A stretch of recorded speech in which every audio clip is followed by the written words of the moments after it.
తెలంగాణ రాష్ట్రంలోని పంచాయతీరాజ్ శాఖలో పనిచేస్తున్న సుమారుగా 92,000 మంది ఉద్యోగులకు తెలంగాణ గవర్నమెంట్ ఒక శుభవార్త చెప్తుంది. ఇకపై వీరందరికీ ప్రతి నెల 1వ తేదీనే నేరుగా ప్రభుత్వ ఖజానా నుంచి జీతాలు జమ కానున్నాయి.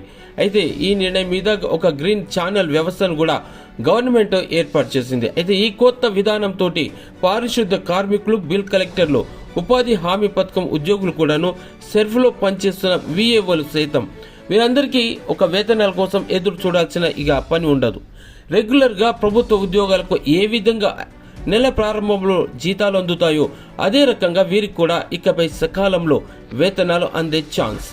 గతంలో ఈ ఉద్యోగులకు వేతనాలు ఎప్పుడు వస్తాయో తెలియని పరిస్థితి ఉండేది.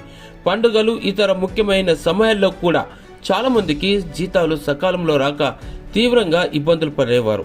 అయితే పంచాయతీలకు నిధులు విడుదలైన తర్వాత లేదా స్థానికంగా వసూలైన ఆదాయం నుండి వీరికి వేతనాలు చెల్లించాల్సి వచ్చేది.